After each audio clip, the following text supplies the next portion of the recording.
Hi, I'm Mark James. I've been working in the ITSM space for over 25 years now, working internationally and nationally in lots of different types of operating models, all within the ITSM space. Welcome to my channel, and as you might imagine, it's all about IT service management, SIAM, ITIL, ITSM. I create videos on a regular basis, so please subscribe, hit the bell. So let's start building your ITSM knowledge. So let's get straight to it. I'm going to be talking about the differences between ITIL 3 and ITIL 4. So probably the opening point would really be around terminology. There's definitely some subtle terminology changes, some definitions that have kind of changed, definitely more business focused and value focused. So a few examples when I talk about the differences between ITIL 3 and ITIL 4 and that terminology, that subtle definitions. Incident management's a really good example where you might say, well, the ITIL 3 definition of an incident is an unplanned interruption to a service, or, that's really important, or a reduction in the quality of an IT, notice the word IT there, service. ITIL 4 basically says the same, except it doesn't include the IT element. It's an unplanned interruption to service or reduction in the quality of a service. So note, the word IT is not in there. Good thing about that is that opens up a whole area around enterprise service management. Another example would be around the definition of service. So in the ITIL 3 world, it was about delivering value. So the definition was it was a means of delivering value to the customer by facilitating outcomes without undergoing any of that cost or any of that risk. ITIL 4 starts to introduce more around that value piece and the co-creation.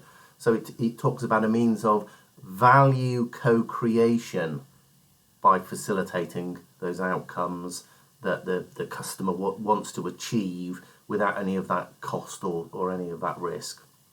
Another example, very quickly, just in terms of the subtle terminologies and those definition changes, would be around the CSI model. So CSI model in ITIL 3, in ITIL 4, it becomes the CI model. Definitely the language is more business focused and new ways of working. Some examples that immediately spring to mind are things like change enablement practice. Not so much change management, but change enablement. What benefit can that change bring about? What can it enable? So it's that terminology, change enable, but also that word of practice, and I'll talk about processes and practices later. Other differences around techniques. So the good example would be incident management. There's an introduction to a technique called swarming into ITIL 4. To be fair, it's been around in ITIL, in the ITIL world, and also in the agile world, particularly for some time. But it's this introduction, it's this concept of swarming in incident management. Processes. So you had the terminology of there were processes. That's now effectively being called practices. Another few areas to highlight around this new language, new business focus, new ways of working would be around, there's a definite agile feel, there's a definite DevOps, lean type feel in terms of the difference between ITIL 3 and ITIL 4. A few of the points I would say there's a definite emphasis, there's a stronger emphasis on value. And again, I'll come on to some of the other items later, but there's a definite push around value and co-creation, more active with the customer. The perception and the prescriptive, it's less prescriptive, I would say. It's not so much hard process wise. There's a little more element of, well, adapt this to your particular way of working or your organisation. Here's some good practices, here's some good elements that you should think about, but it's less prescriptive. A particular area would be incident management, I would give for that. It's less about, here is the incident management process, you must follow it as per A, B, C, D. It's more, okay, well, consider these elements. These are good practice elements that you should think about. Adapt them. What's going to work in your organisation? Difference between ITIL 3 and 4 around the processes and the practices. So in the ITIL 3 world, there was 26 processes. So I've come from an ITIL 3 background, so very familiar with all of these processes. But there was a strategy, a design, a transition, an operational, a continual service improvement element for each of those areas in the life cycle. Those have now become practices. So there's 34 practices. So the immediate difference is ITIL 3 had 26 processes, ITIL 4 has 34 practices. So the numbers are different and the terminology is different. Practices, again, much more businessy focused. It's split into general management practices, service management practices, as you might imagine, and technical practices. There's also a greater emphasis, I would say, in ITIL 4 on governance and oversight. So the governance, for example, is present in the service value system. A lot of talk around directing and controlling an organisation. So definitely more emphasis in ITIL 4 around governance. Some of the other differences in ITIL 3 world, there were 9 guiding principles. And in ITIL 4, there's still the guiding principles, but there's 7 guiding principles. So, for example, focus on value, start where you are, progress iteratively with feedback. Note that terminology, very agile in terms of progressing iteratively and get that feedback, get that loop in place. Collaboratively and promote visibility, thinking holistically, keeping it simple, keeping it practical, optimizing and automate, look for those opportunities. So there's still the guiding principles. You could argue there's less guiding principles. In fact, there are. So there were 9 guiding principles. There's only now 7 guiding principles. Difference in terms of the certification levels. I'm not going to go into much detail there, but there were 5 certification levels in ITIL 3. There's 4 certification levels in ITIL 4. Terminology. So in ITIL 3, there was a service life cycle. Again, if you're from an ITIL 3 background, you will remember you had strategy right at the centre. Then you had the design, the transition, the operations, the CSI that surrounded all of that, and that was the life cycle. That was the service life cycle. In ITIL 4, that's now changed into something called the service value system, quite often abbreviated to SVS.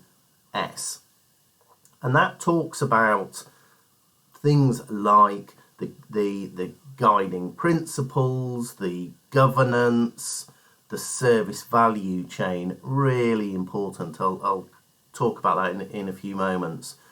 It talks about the practices. So we spoke earlier about that there's different practices. There's different ways of cutting those up now. So we have the general management practices, we have the service management practices, we have the technical management practices. There are 34 of those practices. The other elements are continual service improvement, and from a system perspective, it's very much defined around value, the end result being what is the value. Don't forget, time is money. So if something actually saves time, that's delivering value as well. It's not just always thinking about those dollars, those pounds. could be delivering value in lots of other ways. Restoration of service, delivery of a new service. And then that service value system has the opportunity and the demand right at the beginning of that system. So the main differences there being ITIL 3 has the service lifecycle, strategy, design, transition, operations, CSI. ITIL 4 now has new terminology, service value system. And then the final difference I just want to mention in this short video is around the 4 Ps. So if you are from the ITIL 3 background, you will remember the 4 Ps being consider people, consider the process, consider partners, consider your product, all about those 4 Ps. That's now changed in the ITIL 4 world around dimensions. So there are 4 dimensions. There's the organisation and people, the information and technology, the partners and suppliers, and the value streams and the processes, all surrounded by those factors, those PESTLE factors, things like political, economical, social, technological, legal, environmental factors. All of those items need to be considered.